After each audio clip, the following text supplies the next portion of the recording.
part of the Press Play Podcast Network. Look up in the sky, it's a bird, it's a plane, This is Jason J. Lewis, the voice of Superman on Justice League Action. This is Mark Wade, writer of Superman Bryan. You're listening to the Krypton Report.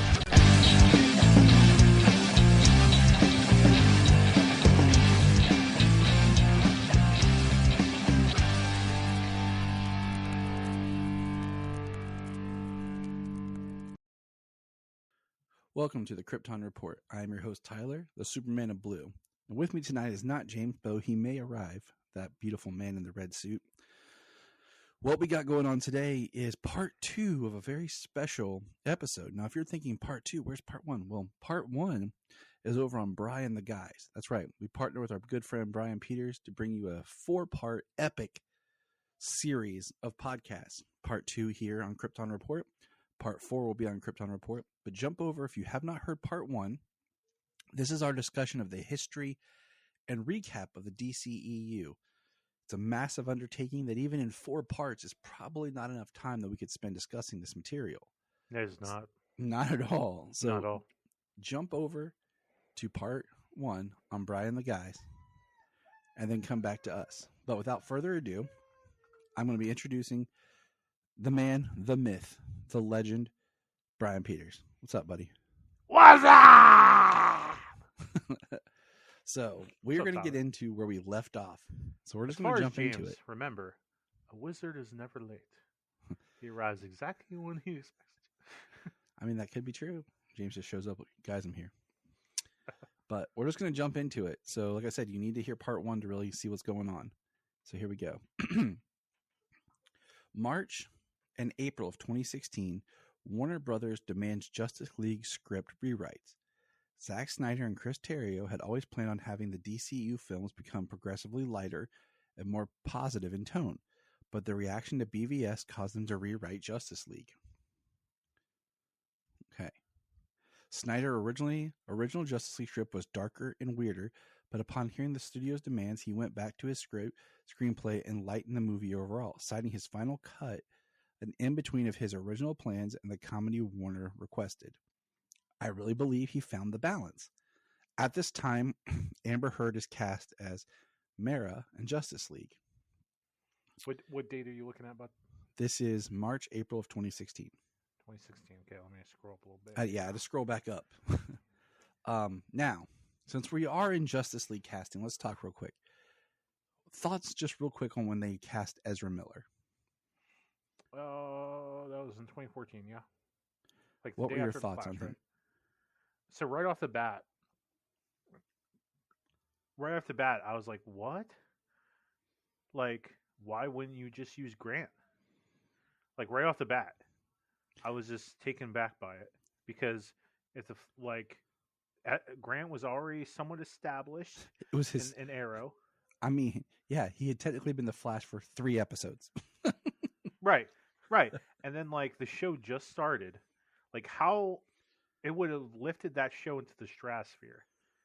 Like, if he could have ruined it. Or could have ruined it. It could have. Like Eric Wallace would do later when he joined as a writer. Showrunner. Or like that.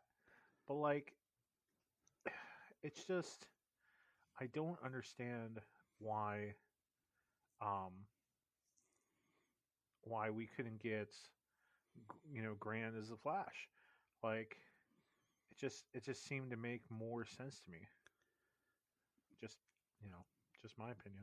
Had you seen Ezra in anything at this time? I saw him. Well, I don't think Fantastic Beasts wasn't out yet, right? I don't remember. That's the first thing I saw him in, and then I watched Perks of a Wallflower, but I don't remember. I never watched that, but I did see that We Need to Talk About Kevin. Yeah, it just, I don't know. I wasn't excited about Ezra.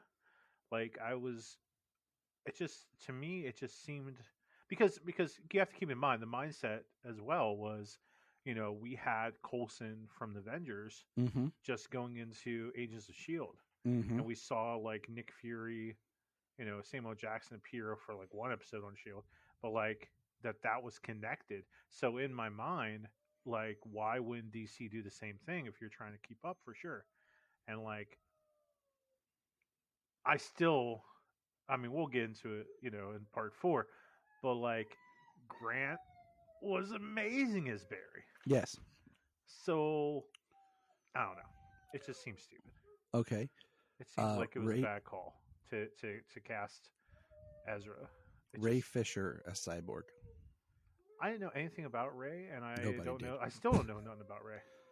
He was Like- more stage actor, and Yeah, so I was like, okay. like it's like okay, like did he do good as Cyborg? Yeah, he did fine. But I still feel like the reason he did fine is because of Zach. Like Zach just wrote him well. You know what I mean? Mm-hmm. And Now, the last casting was that I will say, Bryan did an amazing episode on that everyone should check out. It was a history of Aquaman in the comics, and then did a great history of Aquaman, kind of Momoa. oh, thank you. So we won't spend much time on it. But when Momoa was announced as Aquaman, I was like, all right, cool. I liked the way they were going with giving him the Samoan kind of connection, Jason being of two worlds. Yep. It brought diversity to the cast. It was one of those like, okay, but I could see it. Yes. See, for me, and of course you get in my reviews, but on Bryan the Guys, but for me, looking at Momoa, I saw the potential for where it could go. Yeah, I mean, knowing Zach and where he's pulling, Momoa is being pulled to enforce the grit of 90s hook hand Aquaman. I mean, that's what he looks at. And that's why, like, Yeah. I told you, I sent you those memes. I'm like, there is Jason Momoa as Zack Snyder's Aquaman, which I think works. Then there's James Wan's Aquaman, and then there's Warner Brothers Discovery's Aquaman. Yes. And that's kind of what we'll touch on with Justice League and Aquaman too. Because there's definitely differences in there's difference in the tone, there's difference in the characterizations. For sure. Yeah, so like just looking at Zach's directing and everything with Jason, I think was the right way. So I was all on board with him as Aquaman because I've always liked the character, but he always became a joke. And I was like, finally with Momoa, people will shut their mouths and see Aquaman for being awesome. No, and Momoa. Okay, and I need to make it clear. I didn't hate Momoa's Aquaman. I didn't hate it. I felt it could have been better. I felt if they would have went the way that it seemed like Zach probably would have went, it would have been, or the way that Juan even wanted to go, because Juan wanted to build a whole dang universe. Like he wanted to explore the kingdoms, right? But frickin' Warner Brothers, man, the biggest enemy of the DCU, biggest enemy of DC, period. But anyway, so forget Darkseid. So this is where we're going to kind of venture a little bit with our discussion, is because we're going to talk about, of course, first, we're kind of just talking about everything. I like us going in what we've chronological canon that we put in our head. I like that. I like that canon that we have. So all that will make more sense in a minute here. Yeah, it will make sense. Just follow us. So December 2016, Justice League wraps principal photography. So think about that. Just a few months after the release of BVS, Wonder Woman hasn't even come out yet. Justice League is finished. It does not have any scheduled reshoots or pickups. Okay. All right. This is all important details. I found where you were. The picture of Zach with the green screen? Yes. Okay, gotcha. December 13th. Oh, I got to talk about this. December 13th, 2016. Two things happen. So We I'm get the trying to get casting to. of Go ahead. we have Patrick Wilson as Ocean Master. Yeah, I was going to skip that because we're on Justice League right now. Oh, because we're not talking about Aquaman yet. My bad. That's what I'm saying. I'm scrubbing through trying to find just stuff that highlights. Justice League. So the next thing for Justice League comes March 12th, 2017, when Zack Snyder's daughter, Autumn Snyder, tragically passes away from suicide. So this is one of those controversial points where absolutely heartbreaking, man. It's heartbreaking as a parent, as a father.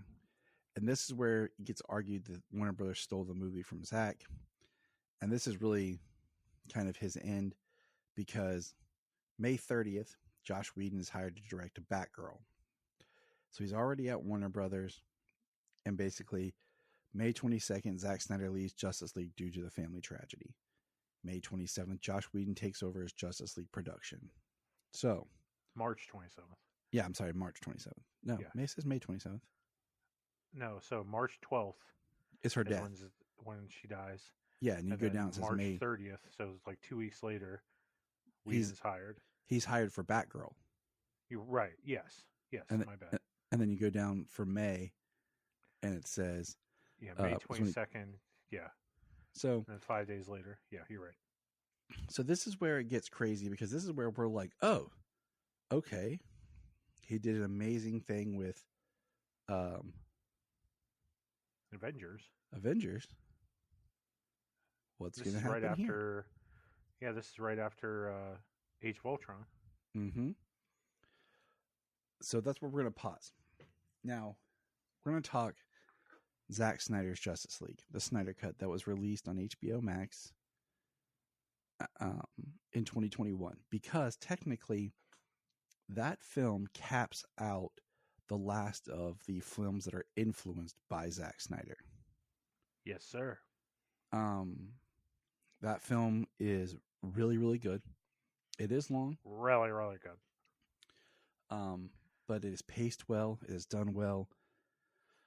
I mean, there was so much during this time of Justice League, stepping back, Justice League had to come out because of contract with AT&T by the end of 2017 because of how everything was done. So there's one thing against it. So they have to get this movie out. So the executives can get paid. It's because contractually for the buyout and everything, it had to be, because it was on the slate before AT&T officially took complete control of the company. And I followed from BVS through Justice League. It was almost like a religion of following every snippet of detail, footage, everything. Like AT&T had special little interviews out with each member of the cast on their character they put online. Like I have the posters that AT&T had. And so we're in 2017. Wonder Woman, had come out in June. So there's a lot of good buzz about, And it was a phenomenal movie. The next film. But so Snyder Cut comes out in 2021. It's a hit. People start debating, should this have just been released in theaters? Why didn't they just let Zack finish it? Like, it's a whole thing. Now think about that. Zack announced in 2020 that the Snyder Cut would be coming. And so what is that, 5 years from when Justice League came out to when we actually got the movie that we had been waiting to see? The way it was supposed to be. And gosh, I mean, the only thing wrong with the Snyder Cut is it has the stains of the Justice League.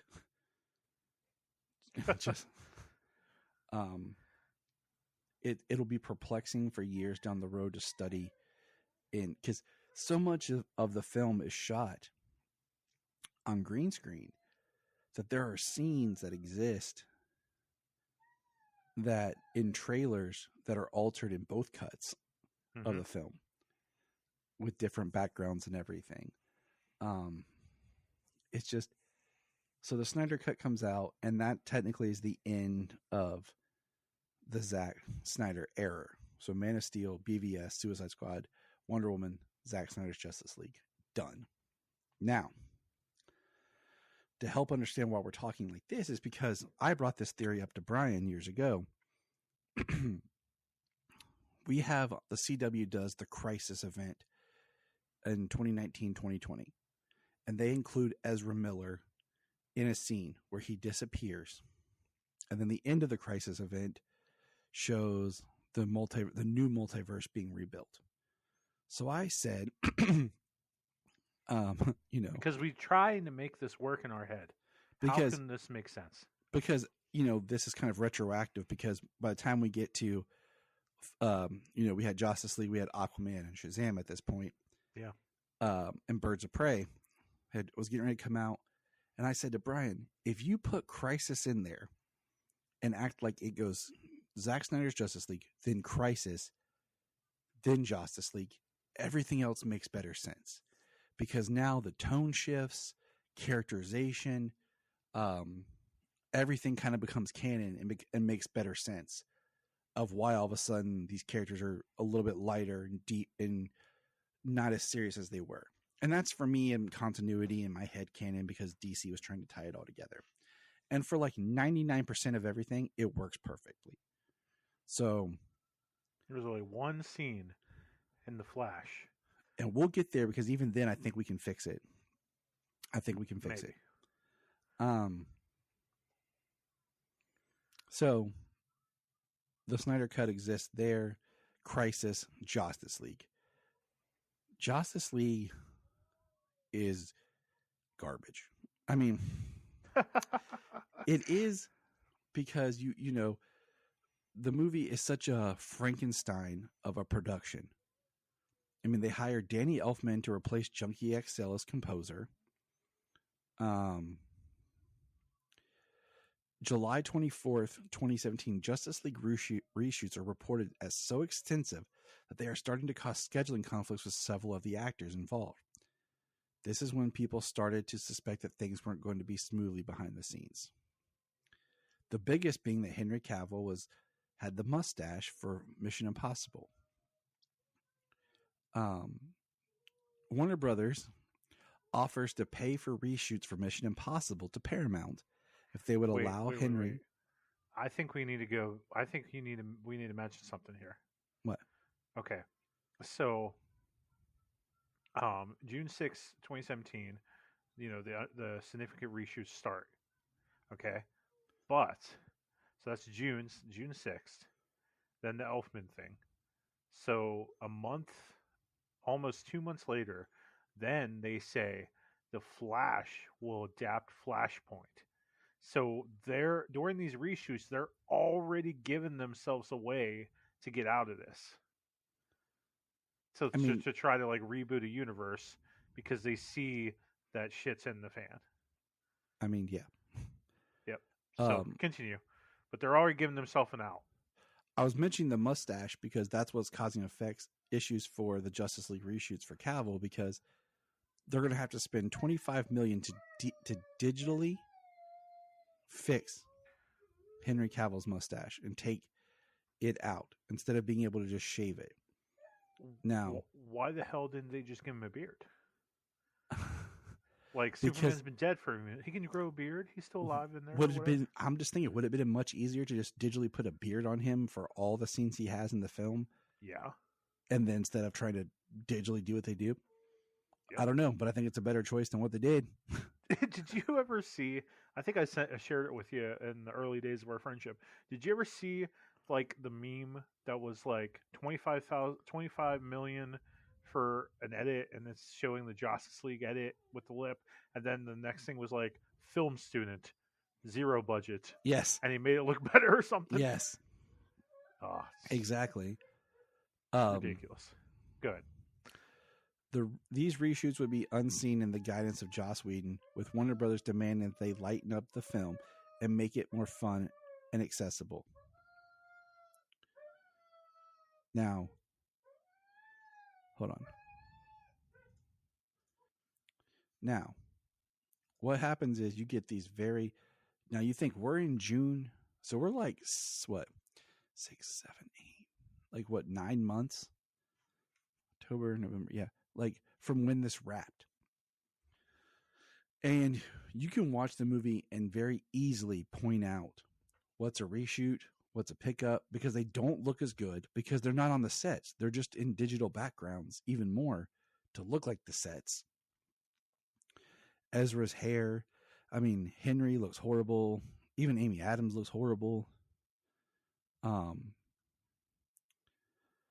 this is the time that conversation starts where the Batman, Ben Affleck, Matt Reeves is hired February of 2017 to direct the Affleck film, which would eventually get dropped and become Robert Pattinson's The Batman.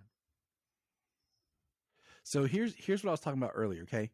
Yeah. September 29th, 2017, it was reported from Warner Brothers that the term DCEU, or known as DC Extended Universe, was created as a joke from Entertainment Weekly journalists. And that's why I said they never officially named it that. It just eventually, that's what got slapped on there. They never tried to really correct it.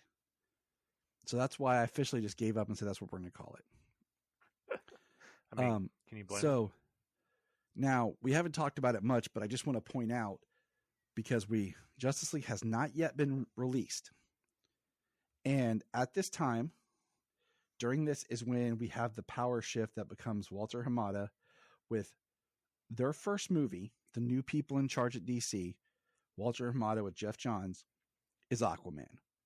They're trying to get through Justice League, and Aquaman wraps filming October 20th of 2017. We'll talk more about Aquaman later. Okay? But I just wanted to point that out. So all this there's more going on we'll talk about, but October 31st, 2017, Henry Cavill admits in an interview that the DCEU was not working. November 6th is when Kevin Tajahara puts the mandate of the 2-hour runtime on Justice League. Hold on, I'm trying to follow you and catch up here. Okay. Yeah, okay. October 31st, admits in an interview that DCEU is not working. Yeah, even if Marvel didn't exist, we would struggle. Wow. So wow. Here's the big day. November 17th. I don't remember that interview. 2017, Justice League releases into theaters.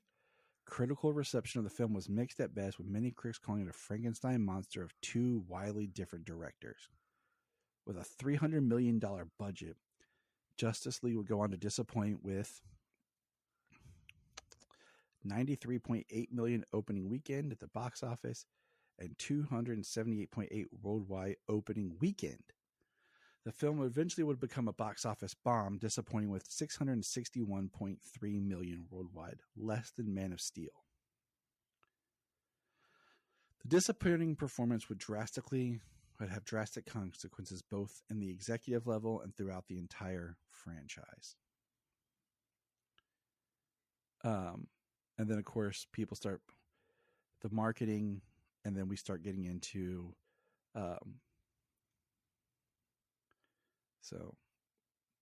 the Snyder Cut petition starts November 23rd, 2017.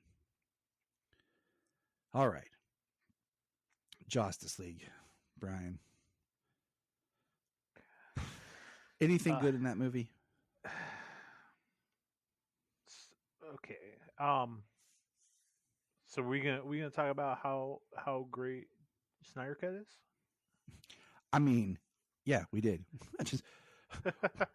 Thing is, we've gone on and on before, but yeah, you can say whatever you want. I mean, that's so there's things in this timeline that I didn't read. I missed somehow as I was trying to follow. Like this quote right here. November 21st, 2017. Henry Cavill explains why he saw eye to eye with Joss Whedon on the character of Superman. I've always enjoyed the traditional, very classic view on Superman in the comic books. I think there's an enormous complexity to that character. I know when I was working with Joss, he and I saw eye to eye on some of the aspects of Superman, that paragon of hope, that ideal, that wonderful feeling of, oh, good, Superman's here. I've also developed a very personal, protective relationship over this character. And it was just lovely to have the opportunity to smile and feel good. So it's like Cavill. Well, I mean, it's not like it is. Cavill saying like, Zach, you took this too damn dark, dude. It is very interesting. I mean, I think in a way he's trying to play ball with. He still wants to be this character, and he's trying to say positive things about what happened. I mean, it can be PR stuff. Inside Justice League, I think the Superman stuff is pretty good. I think tonally it's different. His costume is weird because it seems very silvery to it. November 29, 2017. Here you go. It's all about the bonuses. Like it's revealed that WB executives Toby Emmerich and Kevin Tushihara could have delayed Justice League to give the film more time to become a superior film. However, due to the upcoming AT&T merger, these same executives want to collect their bonuses before they could possibly get fired. Yep. Okay. So, he just added this. That's why I missed it. He had this while we were already recording stuff. Okay. So Justice League, not Justice League. We call it Justice League. You have to have because it's Joss Whedon's garbage. Okay. Things that are good about it. It's only 2 hours. If you sat near a 4-hour one of this, you probably would just rip your eyeballs out and just cry. As a comic fan, I like. Oh, hiccups. Sorry. I like the openings. I like the parademon scene with Batman. I like him because you're seeing Batman in Gotham. You're seeing Batman interact with criminals in Gotham, and him using the criminal as bait to track a parademon because he wants fear. I like that. I do. But I like the idea of him finding out these mother boxes and more the deal from Diana and Arthur. More so Diana. I like that better. What else can I say I liked? That might be the only scene. I mean, the only thing is there's a couple of scenes that appear in Justice League that were actually directed by Zack Snyder as he was being told on while filming by Jeff Johns and some others about making. So like the dress like a bat, I dig it. That's Snyder footage. It just it wasn't what he had wanted. It was like Warner Brothers requesting it.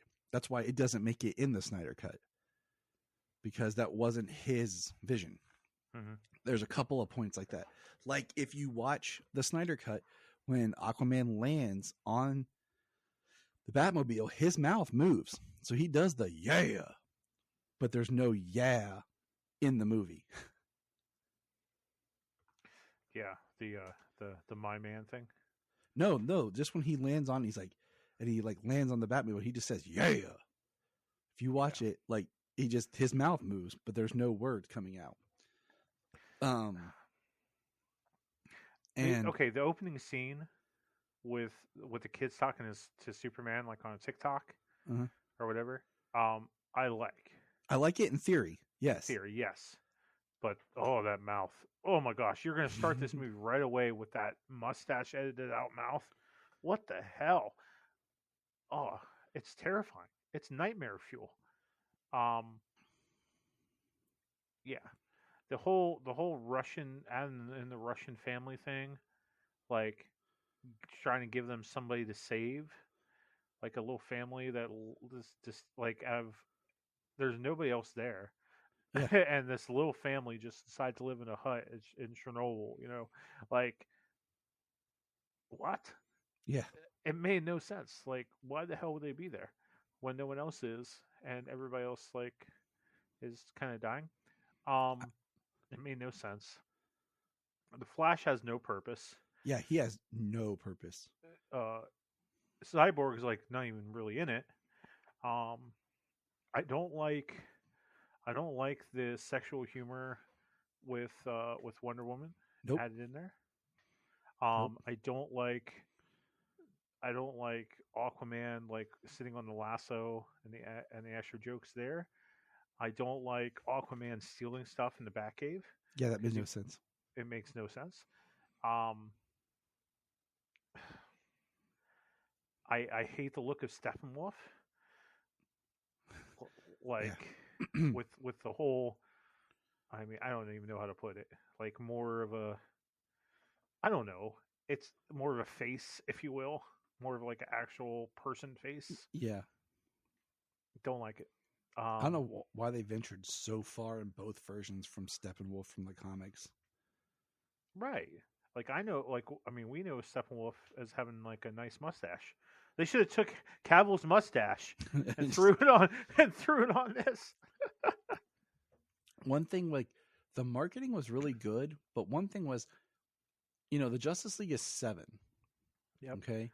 Yes. Thank you And for bringing that up. they marketed Unite it as the only 7. 5. Like they were trying to keep Superman's return a big hidden secret. And I think that hurt because like I got Justice League movie posters here in the room and Superman's not on any of them. But like one poster that was like at Walmart, it wasn't like an official marketing poster. And I think that hurt the film by not really like, hey, we're going to bring it back. And, so I think that was a big mistake of just kind of marketing the Justice League. But because, I mean, you already had toys and stuff that had Superman 2 in the Justice League. So I think that was a big blunder. So the updated poster with adding a Superman front and center, was that fan made? No, that was or it was eventually released. Like they took the pictures with him so they could have it, but okay. But they should have just always had him there. Agreed. Part of the whole Codex thing was supposed to come back and play a bigger part in the story at some point of his resurrection, since he had the Codex in him from Man of Steel. Yeah. But that never really comes up. We could do a whole breakdown just about how like the nightmare scenes with the altered timeline. They don't reference it at all in Justice League. In Justice League, yeah, it completely abandons that feeling that Bruce Wayne had. Yep. There's not even a mention of Dark Side. Not at all. There was like the trailers are so weird because if you go back and watch the trailers start out as the first Justice League trailer is very much a Zack Snyder's Justice League trailer, and then as they go on, they become Justice League trailers. Mm-hmm. So it's a very interesting study of the two movies. And then doesn't like Steppenwolf repeatedly, uncomfortably say "mother"? Yeah, you called me mother. Yes, he calls Mama. And like he makes a comment to Hippolyta of like, "You will love me." Because I remember seeing the first trailer for this at when they released it at Comic-Con. Yeah, I think it was Comic-Con 2016, wasn't it? Like, because they had already been filming. Probably. Yeah, because it would have been like July. Because it was early, so yeah, it was like July of 2016 was the first trailers for Justice League, and it was so awesome. I'll never. Excitement was in the air. Now, one thing we didn't mention, like with BVS, because we were talking about like with Ezra Miller, is his scene in BVS is so weird because it looks like Ezra Miller just walked off the street.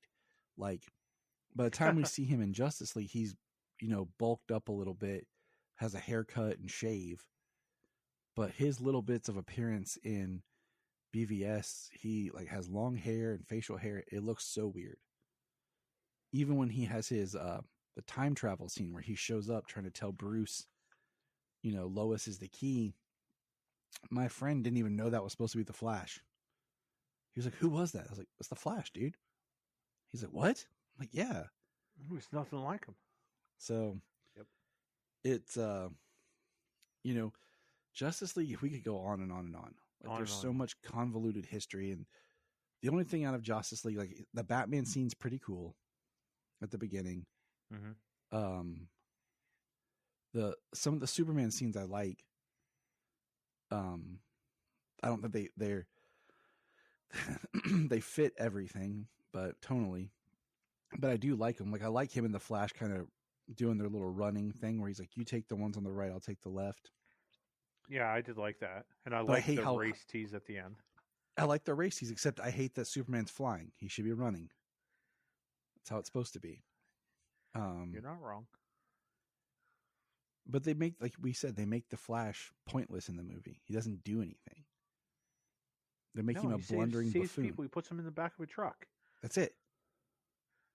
May I add that at this moment I am wearing a Flash shirt and Tyler's wearing a Superman shirt. Yeah, we want to throw that out there because we love the character of the Flash. I mean, I do. I love the Flash. He was the second. No, wait. He was the third DC tattoo I got out of my 4. Big deal. But so this movie just made him a goof. Like, the best scene of Ezra in Justice League is him visiting his dad, which is all Snyder footage. Yes. You know, so, but this movie kind of gets tossed out there. Now, this is November of 2017. Yep. Let's back up because we mentioned that Aquaman had been filming and had completed filming, but let's back up. Hold on. Let me get to him. Backing up. Back it up. Back it in.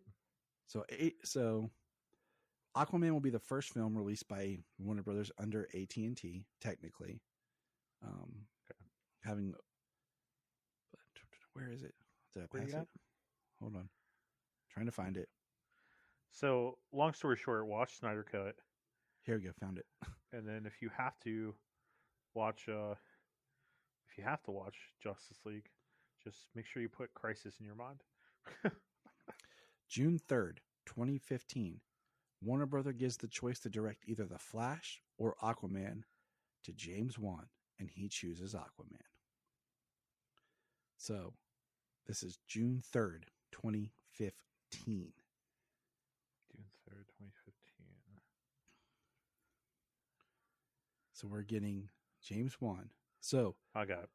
Why all this craziness is going on? Okay, James Wan has signed up. Get a glimmer of hope. He hasn't released The Conjuring 2. Okay.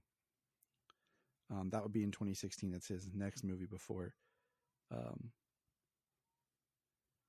So, hold on. Here we go. December 13th, 2016, Patrick Wilson is cast as Ocean Master in Aquaman.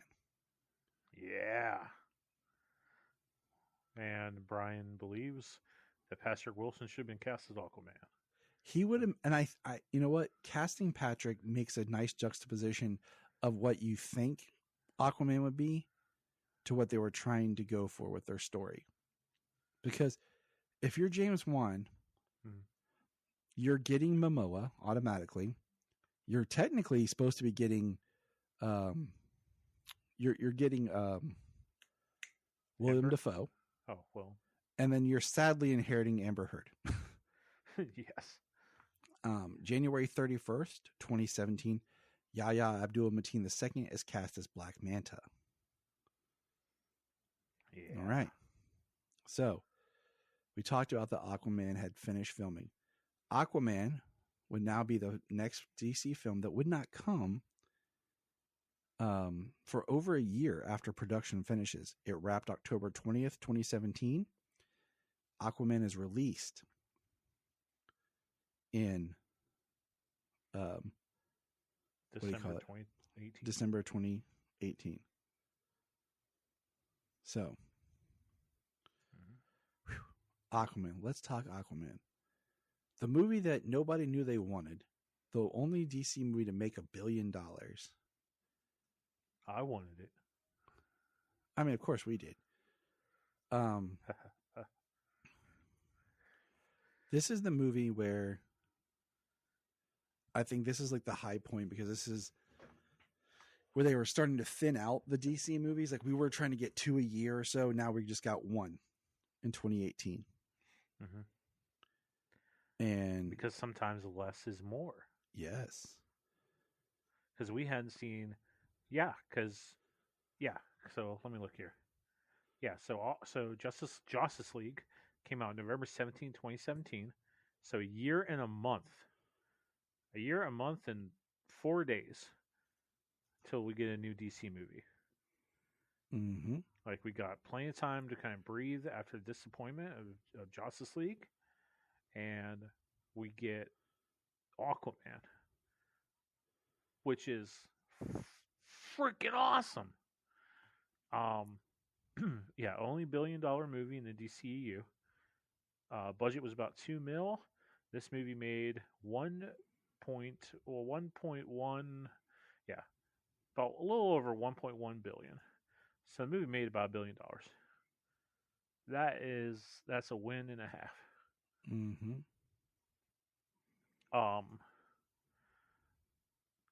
Tyler, we talked about this movie. We talked about this movie a good bit. I think both of us, what Mm-hmm. makes this movie so good is because James Wan totally went into this movie opening doors for expanding a world, Mm-hmm. but James Wan definitely looked at this like, if I can only make one Aquaman movie, if there's only gonna be one, I'm gonna put all I can in it that makes sense. Yeah. And this is gonna be Aquaman. And man, he blew it out of the water. Pun intended. James Wan had come off doing Fast and the Furious 7, Mm-hmm. where he had to overcome a lot with the loss of Paul Walker, and turned in one of the most profitable films of that franchise and most fun. So he comes into Aquaman, and he really gets to if you go back and watch the Snyder cut of Justice League, more so when you get to Mara, and then they're not at Atlantis. That was one of the things he asked, was that we didn't see Atlantis in Zach's film. So they're at an outpost so that James could really craft his designs and his world with Aquaman. Now, if you listen in Zach's film, it sounds like the Atlanteans are almost making dolphin sounds, communicating, until Mira makes the bubble. Now, the bubble, kind of gets retconned and worked on as being. I like the bubble. I like the bubble too. The bubble works for the idea that highborns can breathe air and regular Atlanteans can't, because you couldn't do a whole movie in the bubble. No, you can't. You can't. So James just having them talk underwater works. Yeah, I also like the idea that the bubble, like, no one can hear the conversation. Yeah, it's the protective of how Aquaman, and Mare, then of course Aquaman and Volko later can talk without worrying about other people hearing and interacting with them. Now, if you also, in Zach's films, Mira talks more with almost like a British accent. Yeah, you're right. Yeah. And Bryan brought this up, is she mentions that both of her parents were killed. And that basically she was kind of raised by Aquaman's mom. Mm-hmm. Now, this goes into why we have our post-crisis and everything theory, because then when you get to Aquaman, the film, Daddy is very much alive. Mom, yeah, her dad is there. She loses the accent, and of course, she has an accent in Justice League. But like I said, it's not a perfect theory, but it works the best it can. They do make her hair more red, and they bring out so much more like greens, and the color palette is so much more brighter in Aquaman compared to a little bit more of the muted colors that we got in Justice League. But I feel Aquaman, the film, has the right balance of Momoa-isms. Mm-hmm. Like, there's like enough where he gets to do his thing, and you're like, okay. But he still you can still see him as the character growing, because his whole arc, if you look at it from Justice League, was he felt very alone, very isolated, and didn't want anything to do with anything. And he was very internally hating himself. But finding the Justice League was supposed to bring out something in him. He found other people like him. Oh, one line that I really love is when when it's right after Victor lost his dad in Snyder Cut, and he's trying to figure out the mother boxes and like their plan, and then Aquaman goes to Barry and says, "Hey, is Victor doing okay?" And Flash is like, "Well, he's doing the best he can, for someone just lost his dad." And then Flash is like, "I didn't think he cared." And he's like, I never saw it. I never said that. Exactly. Like, we have growth in his character. Absolutely. And like, okay. So up until this point, the only two things I don't like that has happened in Momoa's Aquaman is I don't like it was a totally badass scene. Like, I said to Finch, when he drinks a whiskey and he smashes it down, and like this tide takes him away, and and almost like a blanket. That was totally badass. But Self-hatred, Aquaman man. would never break glass in a beach with children and women, Right. and break it, period. And definitely not in the water, definitely not in the ocean. Like, give me a freaking break. And also, Aquaman's not a drinker, and he wouldn't be taking photos with people. Like, that's where Momoa comes in. See, I feel like that's part of, like I said, that arc of where he's trying to open up himself. The drinking, I feel like in Justice League was kind of like part of that self-hatred. He didn't know what to do. He just kind of numbing the pain. Finch said that too, yeah. And the pictures with people is like him trying to open up and accept that he's not being rejected as much as he thought he would. But I can also see your point, because that's that you let in that little bit of Momoa-isms, and then you get to where we go in Aquaman 2, where it feels like it's Jason Momoa. It's 1,000,000% Jason Momoa. So I don't know. But I think Aquaman the film is the perfect stride. I think that's right where it hit. Like, it was just enough of every angle to work. Because next, when we see him, he starts to go. It's like they brought it to the pinnacle where Aquaman's taking serious. He's a badass and he's fun. But then after this is when he starts to go back to being comical, and I feel like everything they had worked on to make Aquaman not a joke starts to fall away. Absolutely. And I love also that they didn't give him the orange and green until near the end. Right. I thought his Justice League suit was perfect for what they were doing. Yeah. And the fact that he had a quindent that was his mother's to really bring home the story. Because his suit in Justice League, it's dark green with hints of gold. And it works well enough. But then it allowed them in the film to really give him the classic, the true colors, suit, and everything. My favorite suit though, is the original Zack Snyder suit, where he's not like, he just has the arm guard. Oh yeah, like you're talking Aquaman. 90s Aquaman suit. Yeah, that's what I'm saying. If Zack had been more in control production wise, they would have leaned harder into 90s Aquaman. You're damn right they would have. Now, you're damn right. I look forward to when we get to parts 2 and 3 as we discuss sequel issues. But yes, Aquaman, yes. Okay. I love Patrick Wilson as an actor. Yes.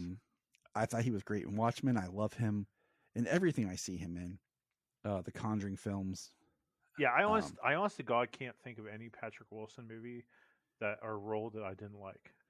Like, I went to see the newest Insidious film this past summer just because it was his directorial debut. I was like, okay, what you got, Patrick? So Yaya, I had only seen Yaya in one other movie before Aquaman, and I thought he was amazing as Black Manta. I yeah, I can't. I yeah, I can't. I can't. Yeah, him as Black Manta, um, especially in Aquaman 1, um, phenomenal. Like when they showed Manta show up in Sicily, like in this full suit, I was just like, yes, because we saw, dude, because he looks so good. Ocean. Another thing I love about this movie, so many things I love about this movie, but Atlantis looked awesome. I felt everything was just so bright colored. You felt like you were watching a comic book. James Wan got it. It didn't have to be like, we gotta make this more real, you know. Like Ocean Master looked completely comic accurate. Everybody looked comic accurate. Juan, yeah, Juan. He knows how to balance tone. Absolutely. I mean, he gives us the trench scene, which is really dark the and scary. Was so badass. I was so happy to see that. And like I said, you get hints of how Arthur's opening up in Justice League, and then this movie. The only dialogue you have in this movie that connects it to Justice League is Mira makes a comment about him and his friends stopping Steppenwolf. Yeah. Which could be either version. But like we said, we subscribe that this is a sequel to Justice League in post-crisis. Yeah. My only criticism about the movie, my only real criticism is that Amber Heard and him don't have chemistry. Amber Heard, okay. I think Zack Snyder won me over with every casting decision he had, except Amber Heard. Whoa. What about Jesse Eisenberg as Lex Luthor? Okay. I will say Eisenberg, but with Eisenberg, if he had played Lex more the way he played Zuckerberg in The Social Network, then yes. Absolutely. Then yes. But I've never seen Amber Heard act good. So her casting was and I've never seen any of her acting that would back up her being cast.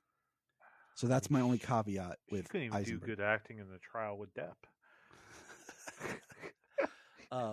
But okay, Eisenberg, I'll take over Heard though. But yeah, she seemed very like placeholder. It's almost like they got the person that does the stand-in while you're working on lighting. Or they got the stunt double and just asked her to act. Well, it goes down to what Johnny Depp said in the trial. He's like, they got her the role, and I 1,000,000% believe that. Like, no freaking doubt in my mind. It's sad because Arthur and Mira's love story is so powerful and so good, and I think it comes second only to Clark and Lois's. I agree, especially like, and if these movies were to continue, then we go back to the baby thing. I always come back to that baby, the Aqua baby. Yeah, we'll talk about that when we get to number 2. Yeah, it's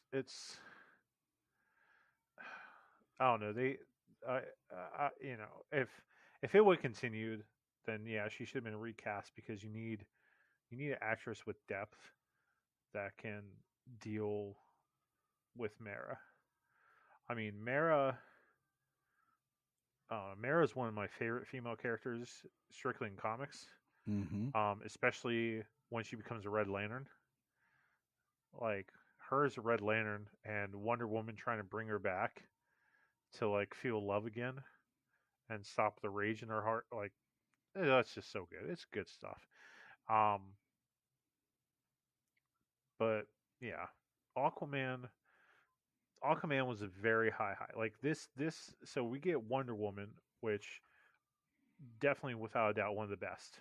Period. Mm-hmm, mm-hmm. And then we get Justice League, freaking mess. Mm-hmm. Aquaman was that hope that things we can are turn good this now. around. We're okay. Not all is lost, everybody.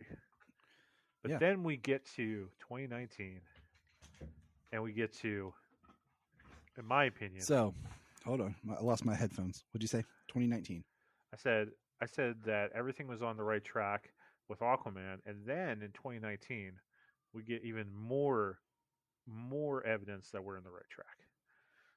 So, in 2019, there's one DC film coming out. We're going to back up and give some history on this film. Back it in. There might not be. I don't think he has the Moonlight Warrior or whatever. Black Magic 90 has too much. Nope. About it. We talked about that Dwayne Johnson was split to play. He was set to play Black Adam. Yeah. January 19th, 2017, Black Adam and Shazam are now being split into two films. Okay. I like that because I like the idea that we're not going to have the hero fight someone with the exact same powers. And we're going to give some depth to Black Adam. So I'm good. Yes. July 20th. But that news hurts the future. Yeah, we'll get there. July 20th, 2017, David F. Sandberg will direct Shazam. Now, if you look at this time, during this little reign here, when Walter Hamada is in charge, he's pulling directors that have been in the Conjuring universe. Mm-hmm. Of course, James Wan having directed Conjuring 1 and 2. Sandberg having directed Annabelle 2, the best of the Annabelle films. So now he's coming over. Getting these horror directors. He's getting these horror directors. Now, same time, that year, October 27th, 2017, Zachary Levi is cast as Shazam. Now, pause. What were your thoughts on the casting of Shazam? Perfect. Near perfection. It was one I had originally said John Cena would be kind of neat. But when they said Zach Levi, I was like, okay, all right. Not who I would have thought. Of course, like he did go to the gym, he did work out, but they did make the suit in the first Shazam padded. Like, oh, absolutely. Like when he was cast, when he was cast, it wasn't who I thought would happen as Shazam. mm-hmm. But when I saw, like, when I put it, when it clicked in my head, and I put Chuck in my head, and and stuff, I was like, yeah. They said he has the humor, he has the charisma, he can pull off Shazam. Yes, they cast him based on his youthful excitement and energy. Yes. So 2019 comes, Shazam comes out in March, and for the longest time I had joked with you that this movie and Aquaman should have switched because this movie takes place at Christmas. Aquaman was released in December. The water of Aquaman makes me want to like hit the pool and everything. So like I get you. That spring feel. Yeah. But Shazam comes out. It's produced by New Line. This is where it gets so weird. Like it's produced by New Line, which is Warner Brothers, but I forgot about that. It's yeah, you're right. And what's interesting is Shazam, very much adjacent to everything else going on, because Freddy wears a T-shirt of all the other superheroes with the symbols of the Batfleck Batman, the Momoa Aquaman. I love that. He has a picture of the newspaper clippings from the Black Zero. The certificate of authenticity of the bullet that hits Superman. Yep. You know what would have been really interesting, though? What? If that bullet was a kryptonite bullet. Because then when you get Suicide Squad and Bloodsport shot Superman with a kryptonite bullet, that would have been cool. It would have been, but then think about when Shazam drops it down. I know. Okay, gosh. Like, that would have sucked even more. Like, that, dang adult-sized hands. I get you. Okay. Oh, gosh. But anyway, this movie is done for like $100 million. Yep. 100 mil. Yep. And it's great. Like, it's fun. It knows how to be something different. It's totally, the jokes work in this. I think this is one of the best DC movies. Shazam should be a little bit more out there. So even if we were still under Snyder's toolage, this one is out of any of the films should be more humor, more lighthearted, more fun, more comical. This is one of the greatest examples of movies that should be comedic, Yes. whereas Thor should not be comedic. Yes. Wonder Woman should not be that comedic. Should be that comedic. Yeah, you should have good moments where she's naive, but like, you know what I mean. Where Aquaman doesn't need to be overly comedic. Um, this is the perfect, like, chef's This is kiss. another balance of now. I highlight all this because we're talking about Aquaman 1. We talked about Wonder Woman 1. We're talking about Shazam 1. How great these movies are. So good. So good. I love Shazam because I love the humor, the heart. Like, my wife always jokes with me. She says, if you were to have directed a superhero movie, as much as you'd want to direct Superman, you would probably fit tonally with Shazam because of my humor, my love of like kids and just playfulness. Your maturity, yeah. Yeah, and I can't go against that. So I love Jaimin Hansu as the wizard. Yeah. I will say his look is better in the sequel than it is in the first movie. Agreed. But I love him being cast as the wizard. Mark Strong, just watched a Mark Strong movie yesterday. He's amazing Every as the movie bad should guy. be a Mark Strong movie. Mark Strong is amazing as an actor. So him as Savannah worked perfect for me. John Glover as, Mr. Savannah. Oh, wait, hey. Look Yeah. who's Bryan, look. What, He's buddy? here. What? What's going on, you sissified mama's boys? Oh, right Ladies when and we're gentlemen. about to be at the end. But it's okay. He's He here. knows how to finish. James Cole knows how to finish. He comes in. He's your finisher. This guy. James Cole, ladies and gentlemen. He's here. James Cole. All right, James. So we're talking Shazam. Yo. So we'll bring you into the fold. What were your Shazam. feelings and thoughts when Shazam came out? Like just your overall reaction, things in the movie you thought worked, didn't work. Go. Shazam, I mean, I was excited when it came out. I was looking forward to this interesting character. And then when the movie came out, I liked the way that it was pretty much tied to the DCEU as it was. They had the Black Zero event. They had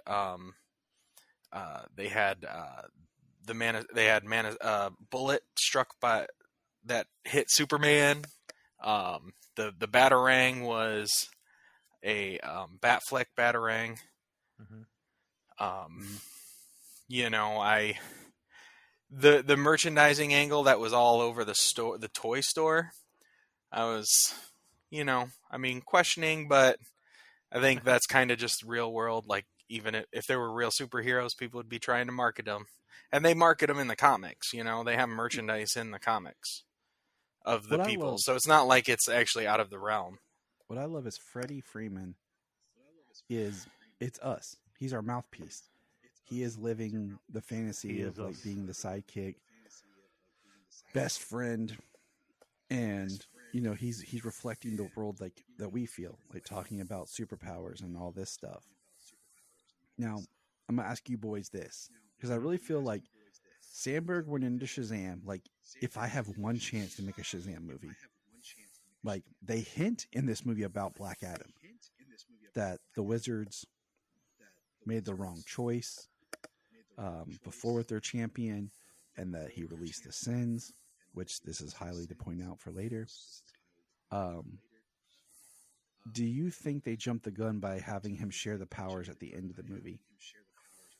If they knew they were getting a sequel, would you have held that out to the sequel, or would you have still had him share the powers at the end of the first film?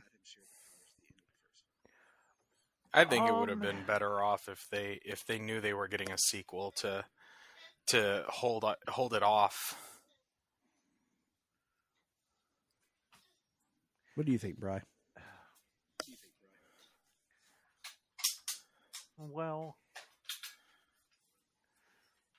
that's such a good question. I mean, if it's okay for it's almost a catch-22 because the fact that they did that in the first one almost hurt the sequel, Mm-hmm. Mm-hmm. and and it made the first movie stronger because like he didn't have a family, he couldn't accept family. He and I can relate to that a lot myself with all my family issues. So like it made them stronger, and it built against Savannah with his messed up family and like wanting all the power for himself. Um, it made the first one stronger, but it hurt the second one because in the second one they're doing their own things. So to try to keep it all together, like to keep his family together, if he would have shared his power in the sequel, you know, then it would have made that a little bit stronger.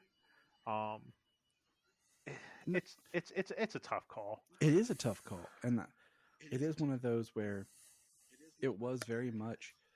I think not having Black Adam in the film, having that split, they had to do something. No, in the first one, not having Black Adam was the right choice. It was the right choice. Absolutely. So I think that's part of why they went ahead and did the Shazam family. But not having Black Adam in the sequel, that was the wrong choice. We'll get there. We will. That's a story of everything that we do together. We'll get there. But I think the first Shazam is a strong movie, and it's one of the best. Absolutely. It's almost as strong as James Cole. Almost. Now, James, since you just joined us, we have been talking here, and we have talked about the Snyder Cut, Justice League, Crisis, Aquaman, and Shazam. Any high points that you'd like to add for any of those films?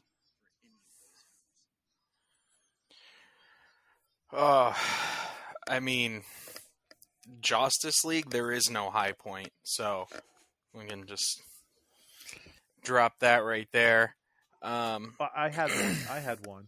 I said the only good thing is the Batman with the criminal feeding his fear to the parademon. I said that's the only good thing.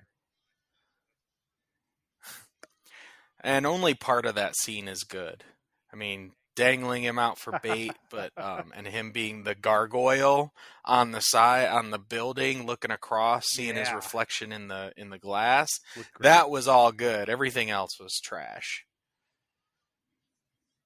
So you're telling me you didn't like the Flash pushing that family in the truck, and that being so useful. No. You weren't obsessed with the Flash being Dostoevsky or the giant like plant shit that changed the whole environment of the planet from flipping Apocalypse. Right. You on board with that? I mean, honestly, no. Honestly, it makes sense, like, to have the landscape changed in a way that could be better post Snyder Cut because they talk about how they use the radiation to build their. So the radiation has been utilized and dissipated. So it could actually lead to a better environment post what happened there. Well, I mean, Man of Steel and Zack Snyder's Justice League are like my top two favorites, and Man of Steel is my favorite DCEU film. So, those are great movies.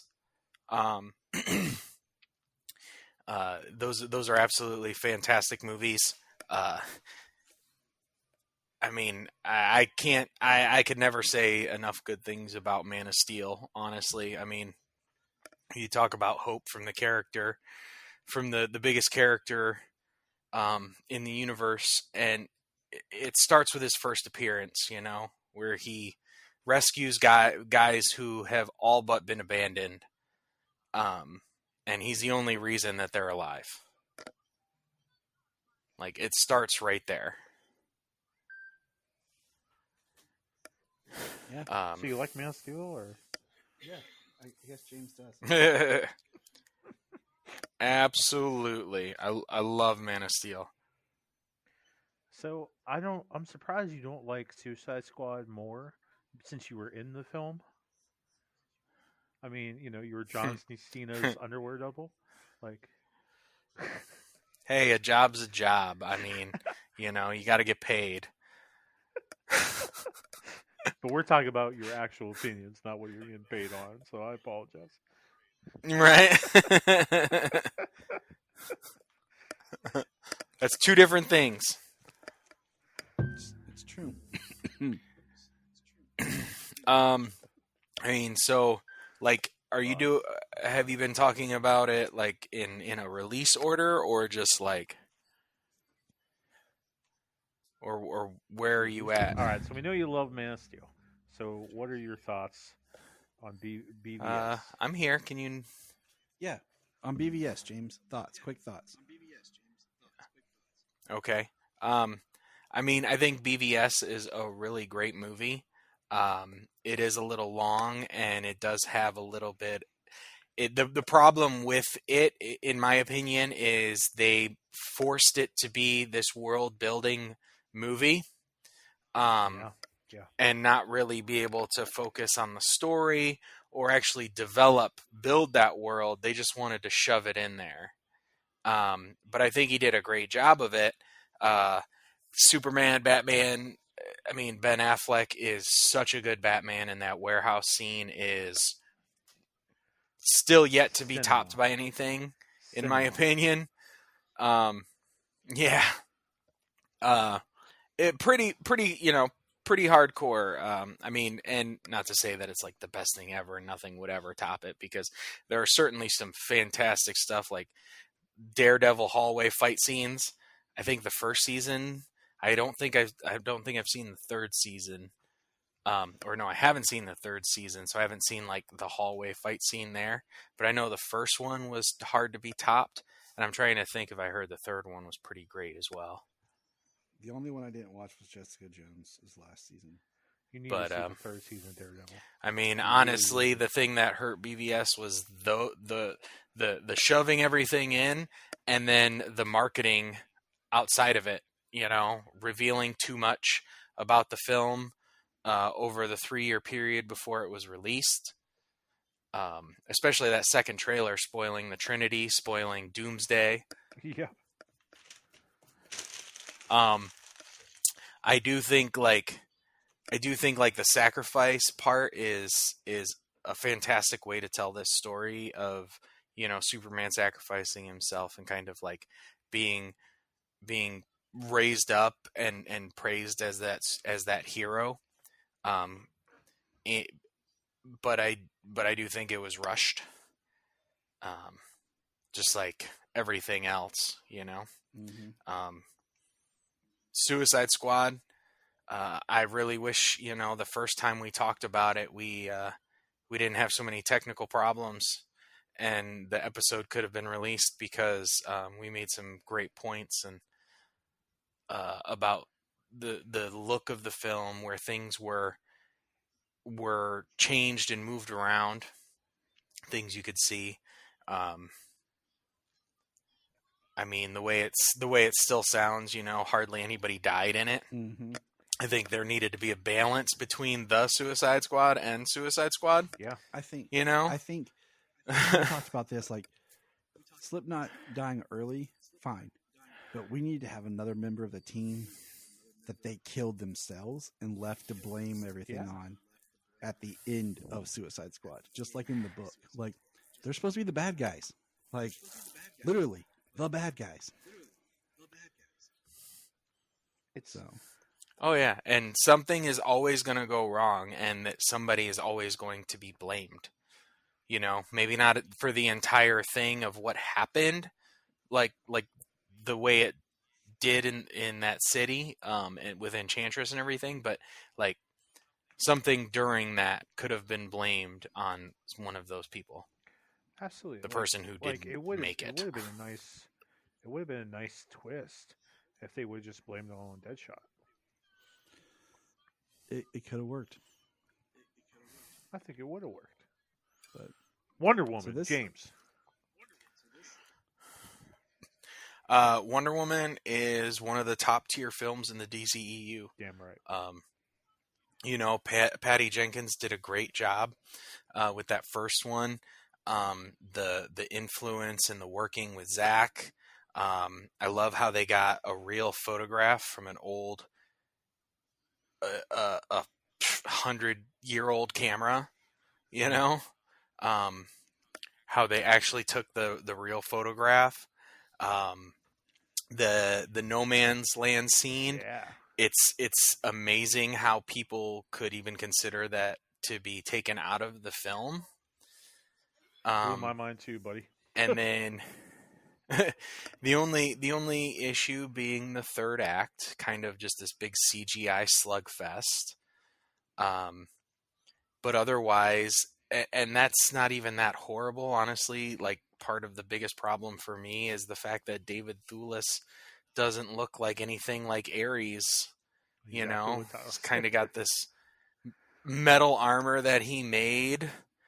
Like, he should just kind of like snap and his armor is there and it should look like a classic armor. Mm-hmm. But he kind of made this weird looking metal armor out of the parts from the tanks and weaponry and stuff. And it just looked plain and boring.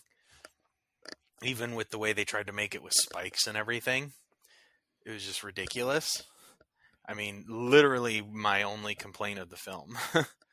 Not the look, but the look and the CGI deal. But, the impact of Steve's death on her life, and the impact of him in her life.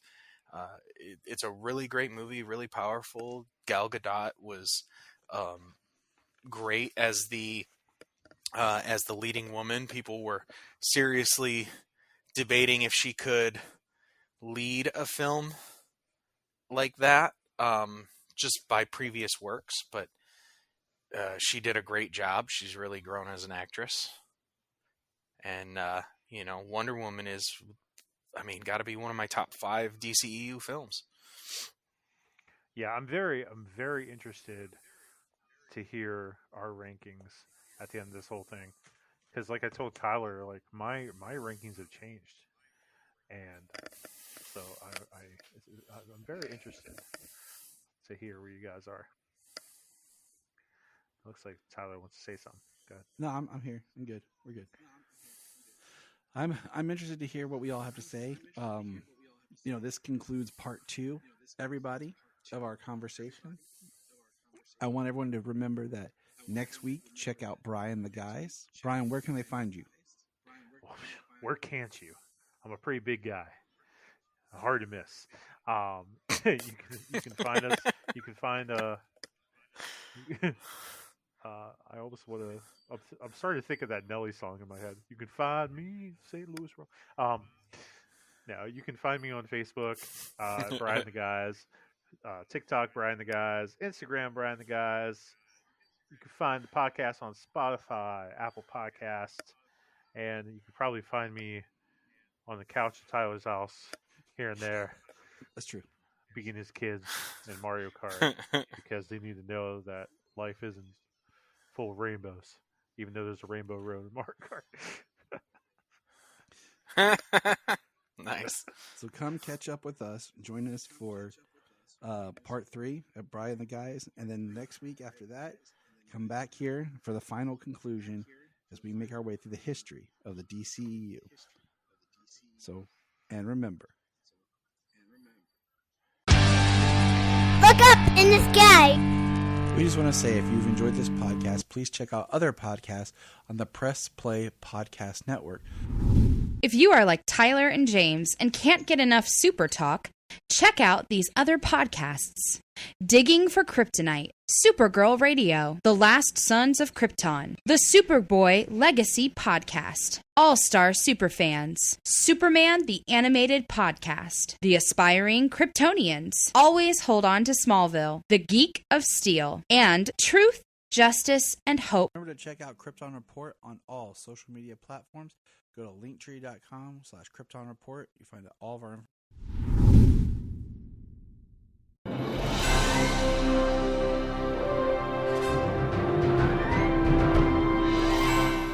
What's up, everybody? Chase Smith here from the Chase Smith Podcast and Cavs on the Break NBA Podcast. And I'm JD, host of the Hyman Podcast, part of the Press Play Podcast Network, and we are super excited to bring you a brand new show starting next Tuesday, the Fanfare Podcast. The Fanfare Podcast is all about your favorite movies and our favorite movies and the best moments in cinema. To help guide our discussion, each episode will feature one classic, and we will grade this movie using a report card-like scale A through F. We're going to be grading categories like acting, directing, cinematography, the score, and even the movie poster itself. And when we're not featuring a movie report card, we'll be sharing our movie rankings, franchise deep dives, actor and director interviews, and everything in between. Movies have been a major part of our lives, and we cannot wait to share our thoughts with you. Our premiere episode will drop Tuesday, June 27th, and JD and I will be reviewing Raiders of the Lost Ark in preparation of the release of Indiana Jones and the Dial of Destiny on June 30th, the 5th installment of the franchise. Join us on the Fanfare Podcast, available on Apple Podcasts or wherever you listen to your podcast. Hello, Brooks here with the Books with Brooks monthly book club podcast. Here's how Books with Brooks works. We read one book a month, and then we talk about it. Classics like Stephen King's The Shining, debut novels like We Are the Brennans by Tracy Lang, and tons of other compelling, life-changing stories, one book and 1 month at a time. So come read along with us, and then listen in. Here at Krypton Report, we believe in the power of podcasting, the power of speaking your voice and speaking something that comes from you. So here's a couple of podcasts you can check out with people sharing their voice. I am Bryan Peters, the creator and host of Gravely Amusing. For the past 30 years, I've studied the history of gods and monsters in pop culture and our world. As a student of theology and history, I've tried to understand evil and its impact on us. As a writer, I've tried to share this knowledge. As a comedian, I've tried to make people laugh as I do it. But as a man-child, I'm still that scared 7-year-old boy. Join me as I share the history of horror and sci-fi, discuss classic and modern pop culture, and share a creepy story or two. This podcast may scare you, it may horrify you, or it may leave you gravely amused. Listen to Gravely Amusing on Apple Podcasts, Spotify, iHeartRadio, and wherever podcasts are found. Follow us on Twitter at Gravely_Amusing or on TikTok at Gravely Amusing. Hi, I'm Taria Maynard, and this is my co-host, Jania Patrick. We're a couple of sisters in Central Ohio who created a podcast. Our podcast is called The Confessing Heretics. The basic premise of the podcast right now, as we see it, is we're going to talk to you guys about our stories in religion, would you say? This podcast is about sharing our truths, our religious traumas, and our histories. We'd love for you to join us on our journeys as we talk about our pasts and discover more about ourselves along the way. We will be featured on Facebook, Instagram, TikTok, and YouTube. Just look for The Confessing Heretics.